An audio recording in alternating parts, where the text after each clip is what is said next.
Ladies and gentlemen, welcome to my round 11 recap of Tata Steel, which starts with some chess drama. You see, we've been following the story of Daniel Dubov very closely from when he forfeited his round 7 game against Nguyen-Vogel for refusing to wear a mask during the game, to the COVID test coming back negative, but then after round 10, tragedy struck. Daniel Dubov was tested positive for COVID on the PCR test, and unfortunately had to withdraw from the tournament for this reason.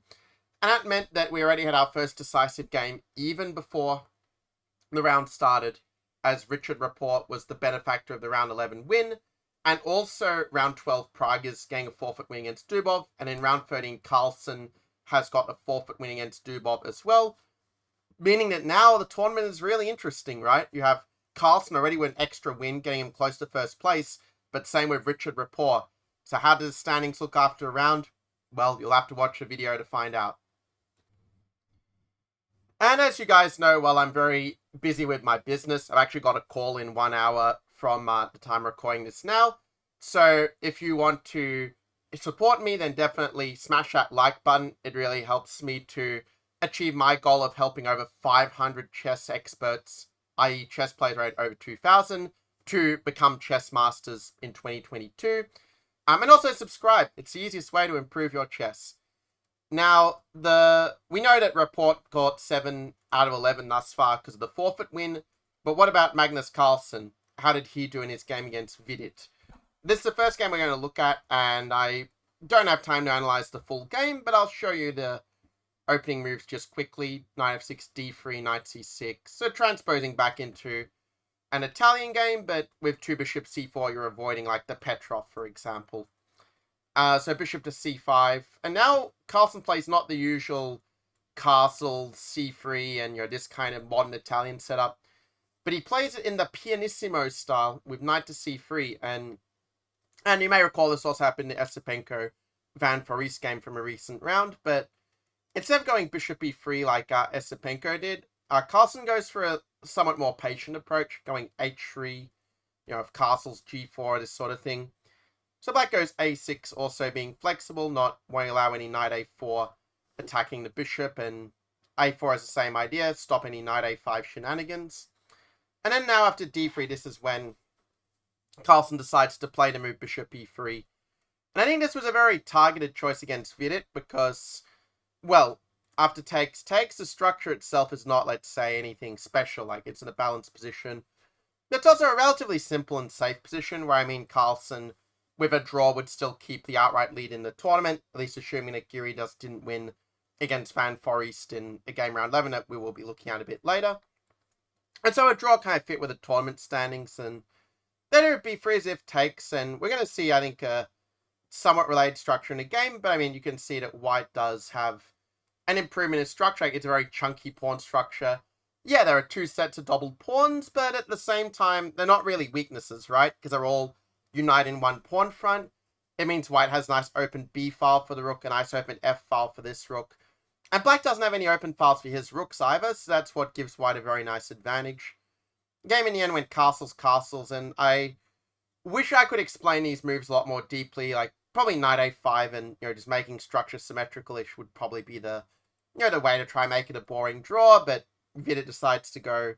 Actually, maybe he was worried about d4, and maybe he was a bit nervous that with this space advantage, white might get some sort of small pull. Computer thinks to go knight c6 is just equal, but okay, this is perhaps why he decided not to play this in the game.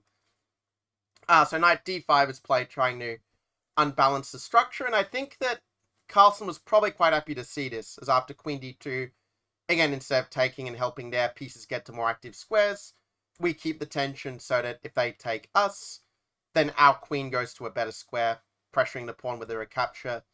And I think knight c3 is a slightly kind of unforced inaccuracy, because, there's nothing really wrong with just keeping the tension, say queen d6 even. And if knight e4, you just retreat the queen and you're going to kick the knight back. It's really not a problem for black at all. But in the game, knight c3 is played, and that does allow white to get just a little bit of pressure in the position. Because of this very nice move, knight to d2, trying to go knight e4, but now you're sort of hitting the queen with tempo. And somehow f5 is maybe not quite as I was going to say not quite as effective. To be fair, black is probably still fine anyway, but I can try to, for example, play a move like Rook A2, Rook F1, and maybe make the argument the pawn is a tiny bit loose.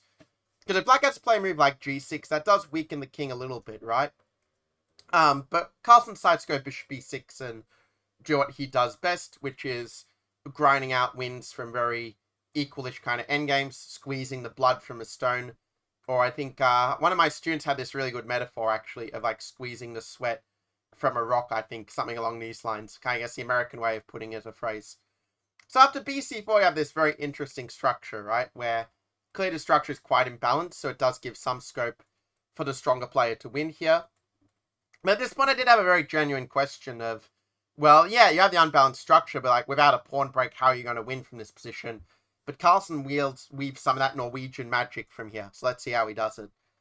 You could just play a move like B6. I mean, I was thinking just, some very solid approach like this would be okay. Just, to keep the queen side under tabs, as it were.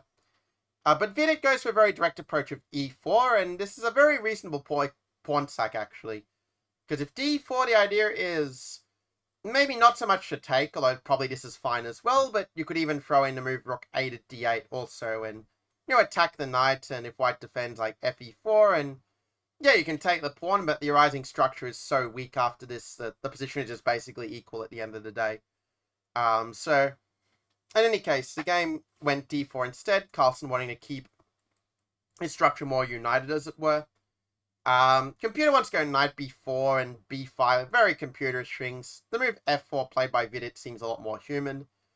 The game now went Rook takes F4, take. So we had some exchanges here, knight D4, knight takes E4 was played, and like if you play knight takes C2, it's still okay, but I can try to get a little pressure with some Rook D1 and Rook D7.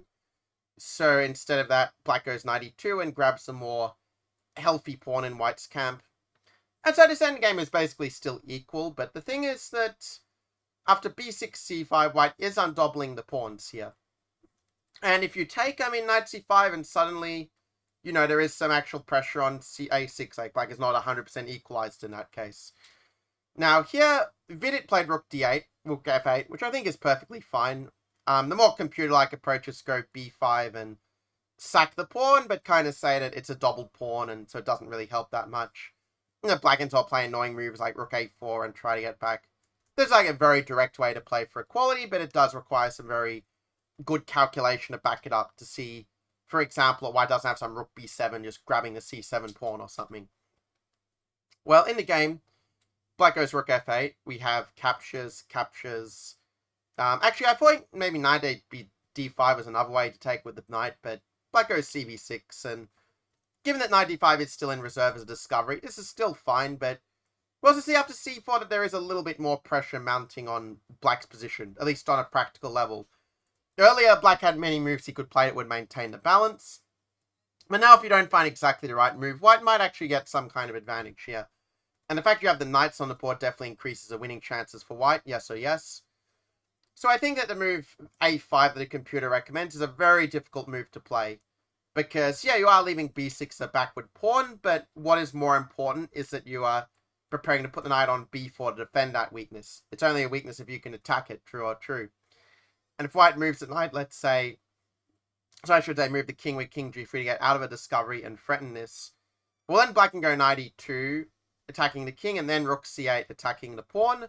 If the pawns get traded, like black is absolutely doing fine there, and, well, if anything, maybe black is the one who's starting to think about playing for a win, though, of course, it should still be equal. But anyway, the game went knight d5, and this is maybe the first slip where Carlsen starts to get some chances. Not objectively, Injun still says you play like knight f6 or knight f4, that it's just equal, but it's like more equal for white, let's say. But instead we have rook e8, and this attempt is maybe a little bit too ambitious in hindsight. As after cd5, rook e4, and now king d3.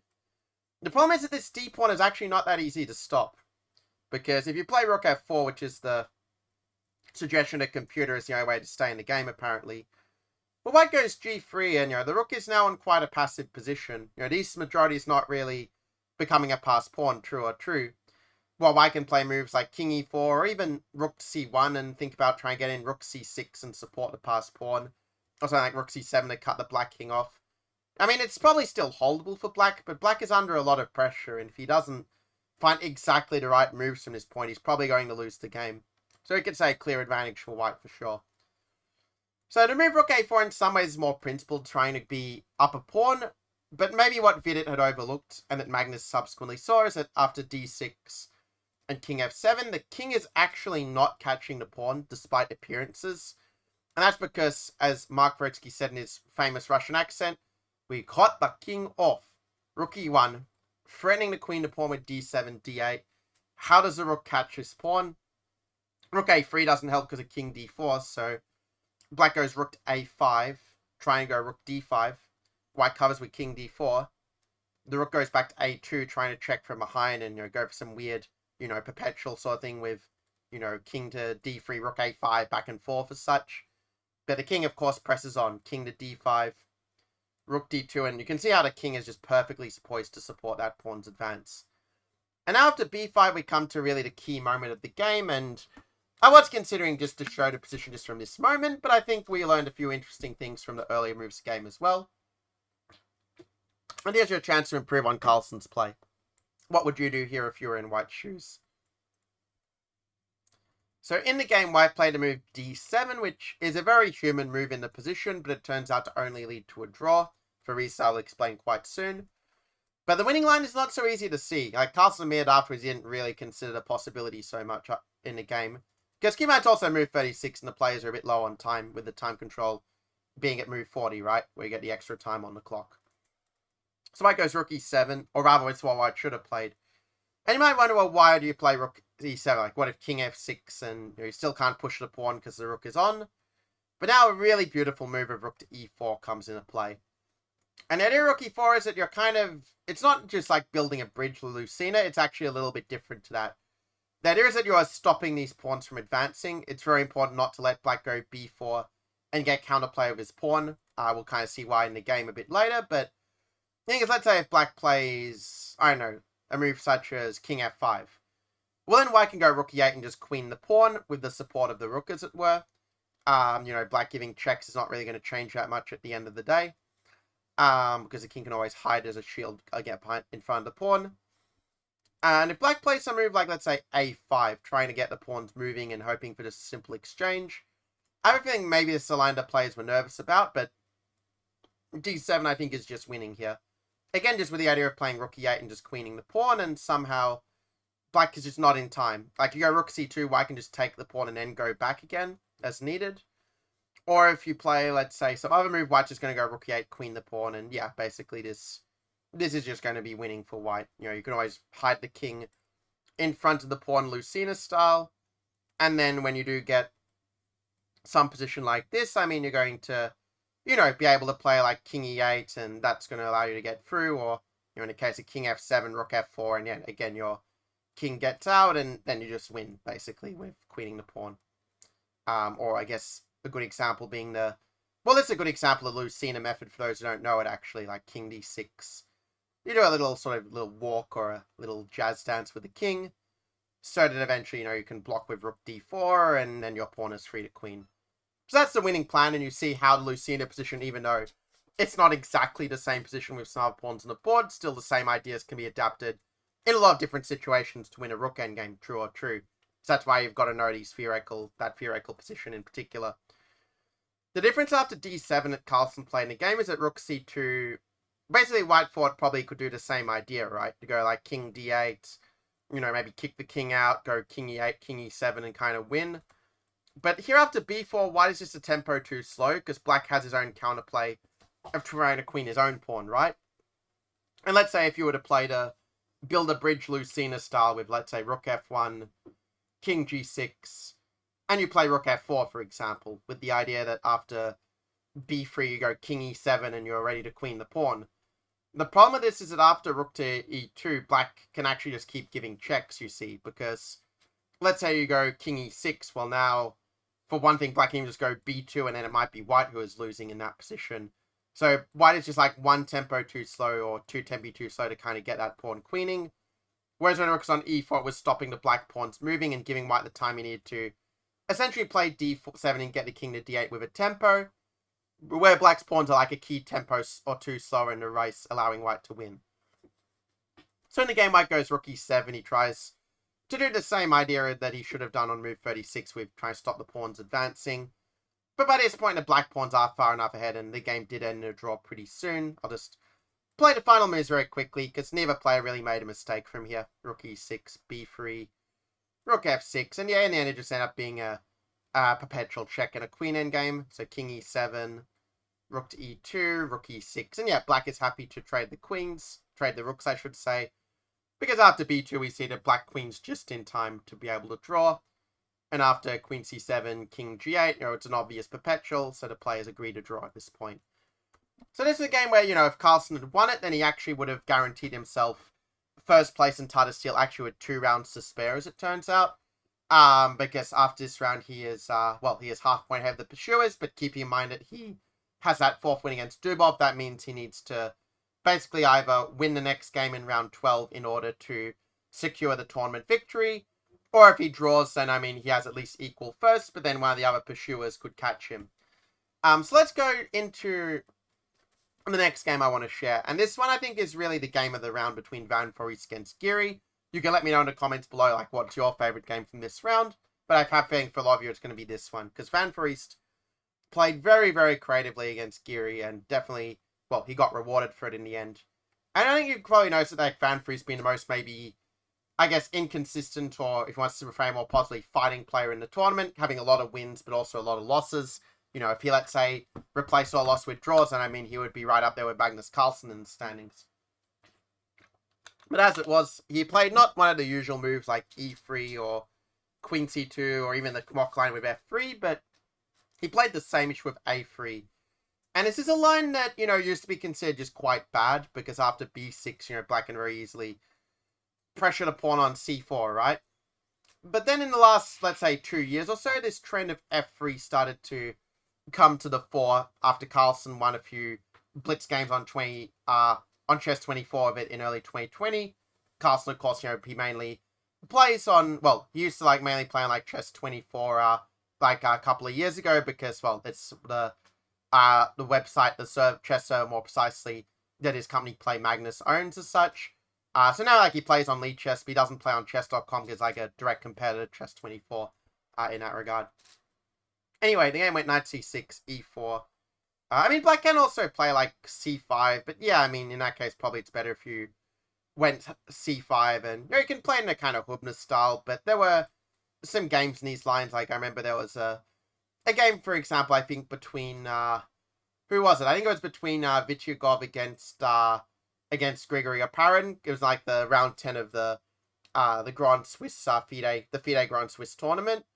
Because I remember it because I actually was reading it in New Chess magazine just a day or two ago, where I forgot exactly how the game went, but it was something like 92 e5, and Oparin came up with this really amazing idea of playing king to d7 and kind of castling by hand so that the bishop kind of stays on a good diagonal and the queen stays on a good diagonal.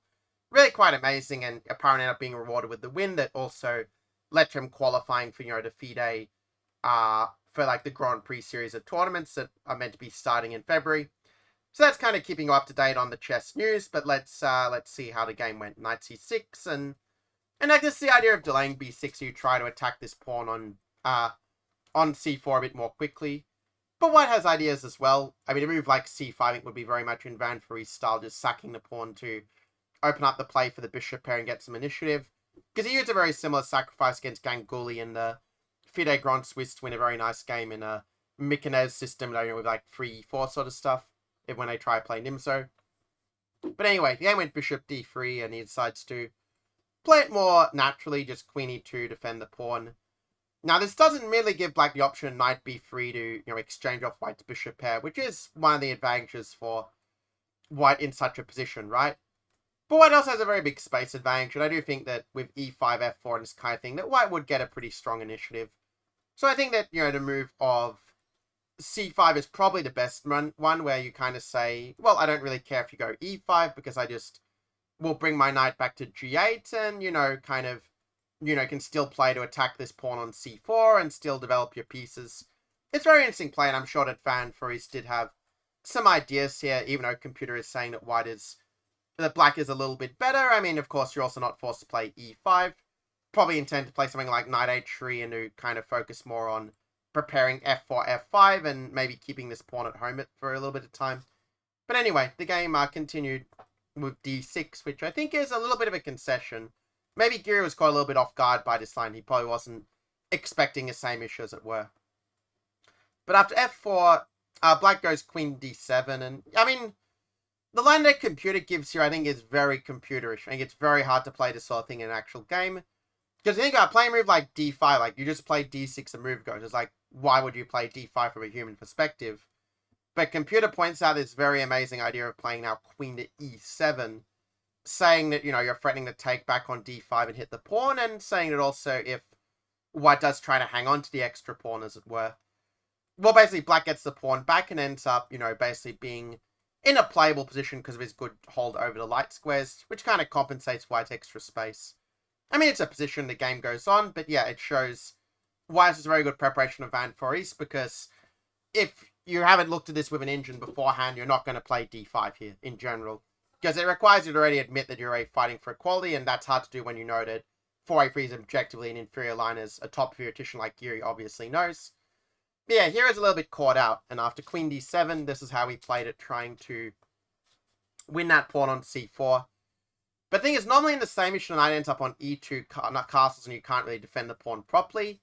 And here the difference is you do have the move knight d2 available. Now, actually, it would be even better to play e5 first, and then play knight d2, because then black is not able to get that dark squared sense that we see him do in the game. This would actually give an even bigger advantage. But knight d2 is played in the game, and, well, black was very astute in playing the move e5 to kind of cover it. Computer is saying could also castle along and just let them play e5, but that's a slightly riskier move to my mind, from a human perspective. But probably it was actually the best move, because e5, yeah, it's one of these moves that looks very natural, but at the same time, I guess you could also say that you're also opening up the position for the bishop pair and opening up some tactical ideas, and, you know, white is probably still quite significantly better here. Like, probably castles long is maybe the best try, but like, after Rook b1, white just has a very strong initiative. Like, moves like c5 very often come into the equation when they castle long, where you don't even really care if you lose the pawn, but you're just trying to open up the files to attack their king, and maybe exploit the fact that the knight is not vulnerable on a5, because a very common thing is, like, let's say we imagine c5 and the bishops get traded, like, you'll often have moves like queen a6 to hit the knight and check the king and keep up your initiative.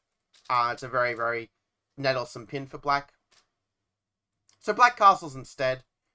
And at this point, after take, I just felt that in this position that the play was screaming out for the move rook takes f6.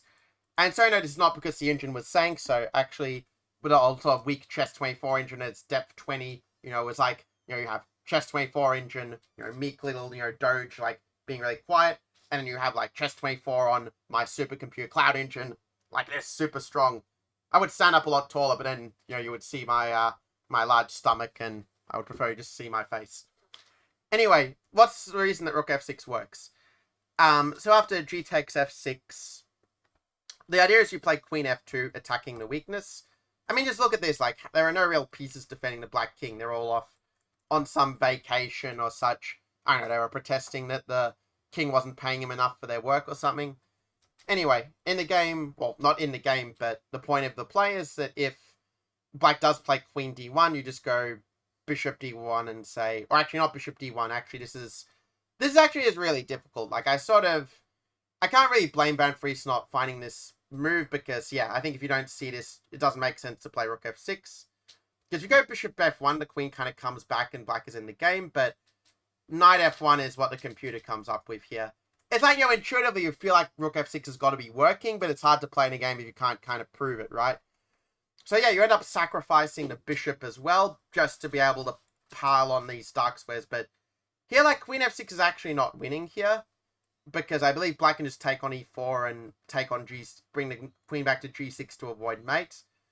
So the idea is you play queen h4 and say, like, this is super, super difficult to find, I think, from a human perspective, but the idea is that you are preparing bishop h6 and queen f6, but you're not letting that queen get back to defense. Like, just absolutely insane, this line.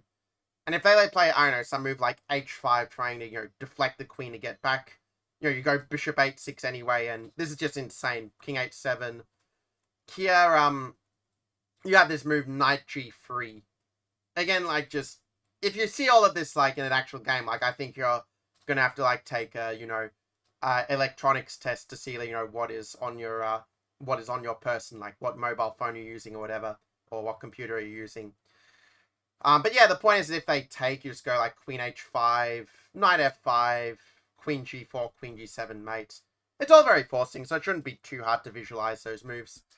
But if they go rook g8, then yeah, queen h5, and they start having to, start hemorrhaging material back to not get mated, but then still, yeah, you've got, like, queen and bishop attack against a lone king. And it's kind of, yeah, a really amazing line, actually, with queen h7. I know this is very advanced, but I just find these things very beautiful. That you go rook f1, and somehow black is just not able to save his king properly, and it's really incredible, actually, that after queen g6, like, if you look at this, like, on material here, like, black is actually not so far behind in material, right? Because she's got, like, let's say we play bishop takes c4, for instance, and, white only has, 2 pawns, and, like, if we have rook g6, it's not obvious to me that white is actually winning in that position, because the rook, bishop, and knight do give decent material compensation for a queen and 2 pawns, right? But Nguyen points out this crazy e6 move. Like, it's absolutely incredible, where you're going to take, and then your pass pawn is so strong that you're just going to go, like, e7, e8, and that pawn is going to win one of the pieces. Like, this line is already a 13 moves deep that we are in from rook takes f6. So I think you can appreciate just how difficult it is to see all of this from afar. And so we can't really blame Van Vries for not finding it at this moment.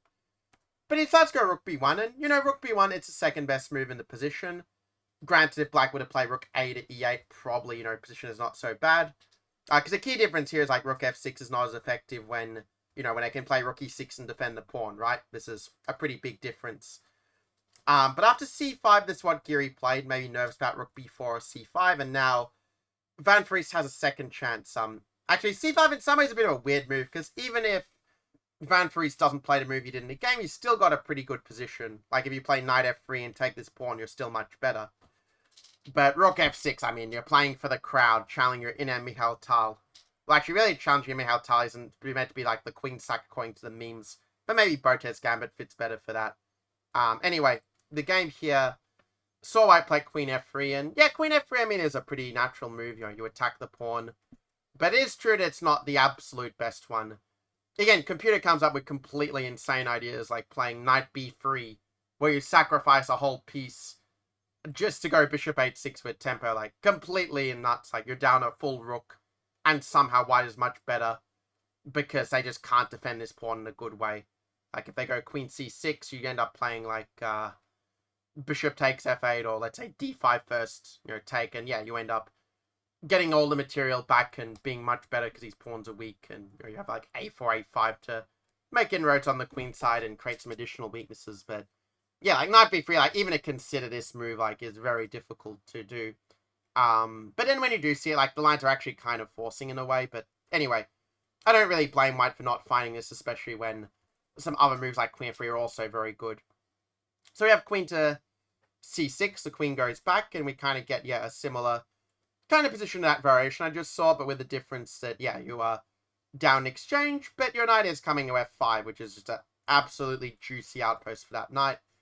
And black is just in a really bad way. So king h8 is a good move, trying to bring the rook to the defense and to an open file. Because, one thing with exchange sacrifices that actually a guy recorded some videos for me, actually recently did a video on exchange sac for the students in my chess improvement system program, and he made, yeah, this quite good point that, like, often, like, to exchange sac to work, it often requires the rooks not to have any good open files, to have a good outpost for the knight, or let's say very good coordination of your pieces in general, and we definitely see that as a factor here. Bishop c8 is a great move by Giri, just to be able to recycle if white goes knight f5, but we can also leave it hang on over the opponent's head like the sword of Damocles, just play bishop d2, and just bring the other pieces into the game. Now, the computer suggestion here is to improve the worst placed piece, which, since you're not winning the pawn on c4 anymore, that is indeed the knight on a5. And so a move like queen e7 and, like, knight b7, just giving back the pawn if needed to get the knight to the right square and maybe involve in defense. That would be the way for black to keep the damage to a minimum. And actually here white does have to find a somewhat difficult move where computer, again, shows its genius, saying that, if you go bishop e4, you can go like f5 and sack a pawn to get rid of this knight and kind of survive with f6 as such. It's kind of a weird situation where like the f4 pawn is almost like a traitor pawn in a sense, right? But if you go rook g8, sorry, if you go knight to, well, it says here like you have to play d6 to clear away knight d5. Like, okay, it's true like here white is better, but it's not like d6 is winning by force. It's just a good positional move to get your knight and exploit the weak dark squares. Anyway, let's continue with the game with rook to g8. We had bishop e1 played, and yeah, now the difference like f5 is just not really as effective because black's not managed to solve the problem with the knight, as it were. Which, even at close position like this, it is kind of important to get your pieces to the right squares as efficiently as possible. So rook g6, bishop h4, so white's done a good job of getting the attack on the weakness here. Black goes rook h6, and okay, I do have like something actually I need to prepare before my call, so I'm going to just show you the rest of the moves relatively quickly. But rook h6 is basically a decisive mistake. Though, to be fair, even if you play like these plans, you're still probably much worse. But at least you're not dead and buried. So the game went bishop d7, rook f1. Okay, king g7 is a very natural move trying to defend the pawn, but objectively it actually makes the loss faster. Because I moved bishop e2, which is a very nice move by white. The idea is you just want to go bishop g4, trade off the opponent's one good bishop or one good piece, and then you can just hammer home on f6, you know, do the focus fire, as I like to call it. So rook g6 is played. You could go bishop h5 and lure the rook back, but move h3 playing the game is actually pretty crushing as well, as either you're going to get in like bishop h5, bishop g4, and have damnation on the dark squares, or in the game after bishop h3, white goes bishop h5, and after bishop b7, we see a theme that has come up a fair bit in this tournament, which is that of the power of the opposite colored bishops for the side that has the initiative. As I mentioned many times, so as you have watched my videos a lot, the difference between the bishops is simply staggering. Black is not in a position to defend himself on the weak dark squares with this bishop. It may as well be just a spectator. And after the move rook f8, we have the move rook to f3 played in the game. There are some other winning moves like queen g5, bishop e7. It was also like more clinical, but rook f3 is also 100% winning, and there's not really much that black can do to stop the complete destruction of his position on the dark squares. So after queen f8, this is how the game ended. Queen e5, knight b7. Queen f4 just clearing the way for the runners. Knight d6, e5. Knight to e8 is played, and yeah, d6 just clearing the way for the knight to penetrate on those dark squares. Take, take. And if black does go bishop c6, I mean, you still go knight d5 anyway. Like, if they do take, well, black is still a pawn down, right? And this pawn is completely immobilizing the black rook. You can very easily play moves like queen e5, like bring the pawn up, rook e3. Like, you're going to win this. It's just a matter of time. So the game went queen e8, knight d5, queen e1. It's just one check, nothing to panic over. And now the time control is made, and Van Vries finishes in style with knight e7, king h8, and a very beautiful move of rook to h3. Obviously, if king f8, you're allowing like queen h6 stuff, which is pretty nasty, or actually even knight g6 and queen h6, but after king h8, rook h3, Giri just resigned here because, well, I mean, if white gets in knight g6, it's pretty clear that black is just getting murdered, but if you take the rook, the really beautiful point of combination is you play d7, and you're ready to go queen b8 and basically win with a checkmate, or at least have to give up the queen to avoid mate, which may as well be checkmate. So this was a really fun game. I'm really glad I got to share it with you. In terms of some of the other results of the games, Mamedyarov-Karyakin was a pretty balanced draw in a Steinitz-Sveshnikov attack. Gundel-Esipenko also drawn a Chiga and Roy Lopez, where, led some interesting play, but unfortunately I don't have time to cover it. Caruana had a nice win with black against Pragnananda. It was actually a very well played game, but again, because I do have a session half an hour I need to prepare for, I can't cover it with you now, unfortunately. But Caruana has at least got a little bit of momentum for the round 12 game he has against Magnus Carlsen. And I mean, it's a situation where obviously, Caruana's having a very bad tournament, is losing a lot of points, but on the other hand, like, he is fundamentally a very good player. He got to like a 2850 plus peak rating, as it were. I believe like the third highest live peak rating of all time after Carlsen and Kasparov. So, I mean, he's got that ability in him to set Carlsen problems if he can find his form. And that'll be very exciting to see how that game goes in round 12, whether Carlsen can, win the Tata Steel event, or whether Caruana can bring back some intrigue into the tournament, as it were. And the other games like Duda Shanklin was a very short draw into London. And also Report Dubov, as I mentioned at the start. Report got the forfeit win because of Dubov being tested positive for COVID. And so, well, since Report got a forfeit win to then move into the second place with 7 out of 11, well, then let's see the challenges. There was, I think, some nice games that were played. I'm sort of considering, which one might be the best one to have a look at, actually. Well, what I'm going to do is I'm just going to tell you the results, so at least you know what the standings are. But there was a very nice game between, who was it? Between Tai Van Nguyen against Nguyen-Vogel. But yeah, Erwin Lamy and Arugasi, they had a draw in a Catalan, where I think Lamy was a bit better, but wasn't able to make a lot of it, and it just ended up being a draw. So Arjun Arugasi is still leading, but with 2 rounds to play, but he's only leading by 1.5 points, so, the job is not completed just yet, as it were. Also, game Bier against Merzen ended in a win, and actually maybe I can show you this game really quickly, because they got to this position after Rook D7, where, this was a very up and down game. It was White was winning, and then suddenly here Black is probably better. If he just plays Bishop B8 to just defend the Bishop, keep it simple. But I think that Merzen in the time scramble hallucinate a bit here, because he played this move Bishop takes E3, probably thinking that after Queen E3 and Queen C4 that, you're attacking this Rook and you're also threatening Queen C6. I think what he missed is actually something that's a very common blind spot for chess players, which is not realizing that you can deal with a fork in many times by moving one attack piece to defend the other attack piece. And that is what White did here in playing the move Rook FD1. So that Queen C6, King G1 is just an empty shot, as, the Rook is defended clearly. So, yeah, I don't know what Black missed, but basically he just blundered a piece, and as a result, Bier was able to win the game and move within 1.5 points of Arjun Arugasi in the standings. I believe, if I remember correctly, I think Arugasi is on 8.5 out of 11, so that would mean Bier is on, I think, 7 out of 11.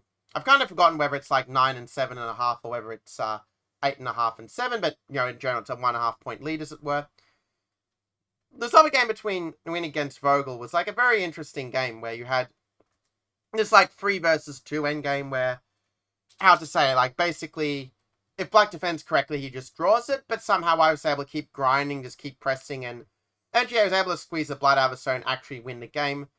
The only thing was that it took another 50 or more moves as such, and obviously I don't have time to go through the full game even from this point.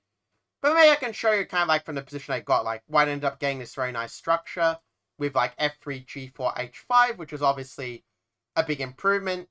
Conversely, Black probably should go G6 and H5, and that is the typical defensive structure to hold in these positions, because let's say I play okay, computer is saying G5 also, but H5 is kind of the thematic one, right?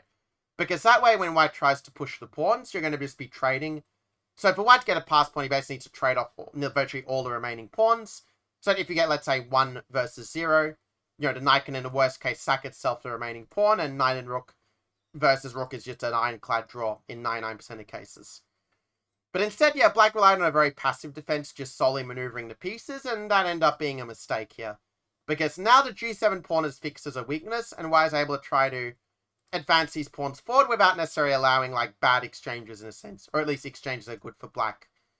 And there was a bit more of a maneuvering phase, Knight J8 also is a little bit passive compared to, I think, this.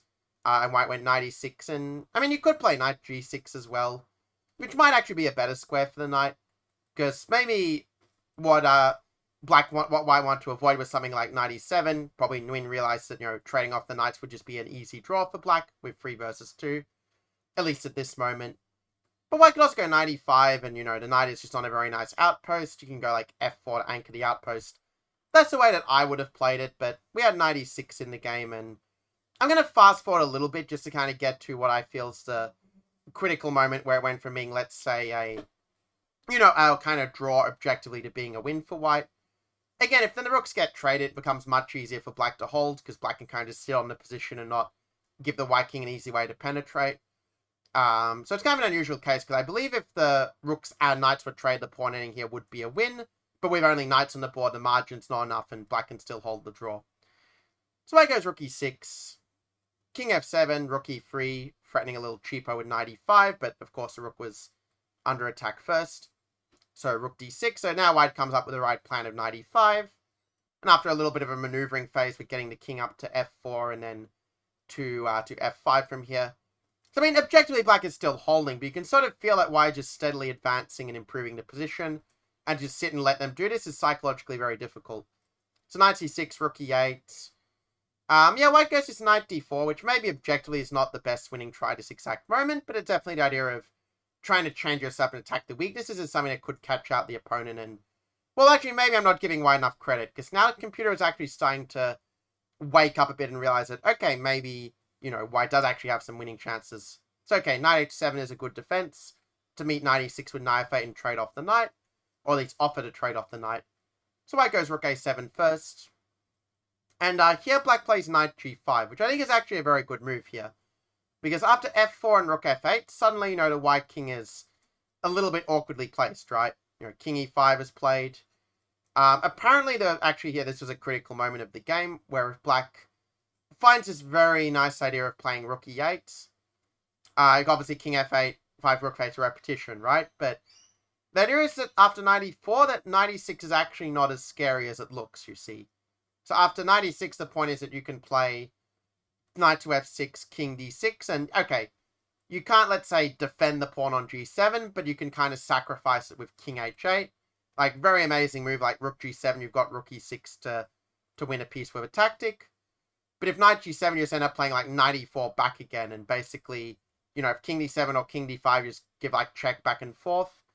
And if they run away with a king, like, let's say, king c6, or, you know, king d7 and then king c6, well, then you just play rook g8, and it just turns out you trade the pawns in your favor, because every trade of the pawns in general is going to favor black when defending, yes or yes. And after something like this, I think the position is just basically a draw. Like, black's going to take this pawn at some point. Probably going to end up sacking the knight for the remaining pawn in the worst case. And again, rook and knight versus rook is a draw. But instead, black goes knight f7. And this is where it starts to slip away. Where I start to feel like white might actually be winning this with best play. Because now the difference is the king is able to run away, yeah? The black piece is kind of a little bit out of position. Like, knight e6 is a threat now. If you go rook e8 trying to cover it, you know, white can go rook a6, get the knight to e6, and now anchor it with f5 so that the rook is free to, you know, tromp around the ground as it pleases. But after knight to f7, knight to c6, okay, computer says knight f5 is even better, but this is good enough as well. But I guess, you know, if you've looked at all Kasparov games, you want to put the knight f5 in pretty much every position, right? And apparently my 4.5-year-old laptop can't handle all the excitement. Like, it's playing a freeze on me. But anyway, you know, I did buy a new laptop earlier today. Like, I'll collect it tomorrow. And yeah, you'll probably notice the much higher quality of the videos from there. Anyway, the game went knight to e7, king f8, knight f5. So yeah, he comes up to the right idea. And the point is that black is just very paralyzed. You can't move the knight without hanging this pawn. But if you move the rook off the back rank, then rook a8 is just kind of winning. Like, say if they go rook e1, you just go rook a8 and you just take, and knight g7 and win a second pawn in case that wasn't clear. So rook b8, black is completely tied up, and when you have these kind of positions, you can't really just defend passively, right? Because white will just keep improving, and you're just going to die when you have these weaknesses fixed in place. But the problem is that, well, you don't really have an alternative because your pieces are on the wrong squares. You have this little domination here. If black keeps checking, I mean, white can always, you know, just bring the king up down the board and kind of kill black in a sense. So rook b8 is played, king g2, so it's a little shuffle, and the king goes to h4, just shielding itself from the checks, as it were. Rook b8, rook c7, and after a little bit of maneuvering, white finally, and probably this was done because it plays in a time scramble, and probably Nguyen just wanted to gain a little bit of time on the clock with a 30-second increment. But finally here he comes up with a key idea, which is rook a6. This is the winning plan. The point being that we're threatening to go rook g6 and take the pawn. But if you play knight h8, which is probably what black should have played, at least you try to hang on. But then, like, white is able to bring the king in, like king g3, and, you know, penetrate with the king. You can also, you know, potentially, like, maneuver the knight or rook around, or even just go g5 and g6 and just completely trap the knight in to secure the win. But yeah, after rook a6, yeah, rook g6, there's no way to avoid the loss of a second pawn with knight g7 or with rook takes g7. A key point, by the way, is that rook c4 is not good enough here because white can actually just play knight takes g7 anyway. As rook f4, you've got knight e6 fork. Well done, by the way, if you saw that one in advance. And you win the rook and you win the game. So a very nice game, and I think that this is a good moment to conclude this recap, where we saw Nguyen get a nice win, and it shows the importance of persistence in chess. Like, just because Injun says that, you know, it's 0-0-0, you're only a tiny bit better, it shouldn't dissuade you at all. You should realize that, you know, there's still fight to be had in the position, and if you just keep pressing, you keep saying those little problems, then it's going to allow you to get the win. So, by the way, if that is something that you do, what a skill you want to improve concretely to be able to set a lot more problems to the opponent and to grind out the wins the way that Nguyen did in this game, well, my coaching program, 2000 plus to chess master level in 9 days, actually teaches you how to do that. So if that interests you, just send me a message on Facebook. I'll put the link as a pinned comment below so you can do that easily. And yeah, on that note, I will see you guys in the next training. Take care.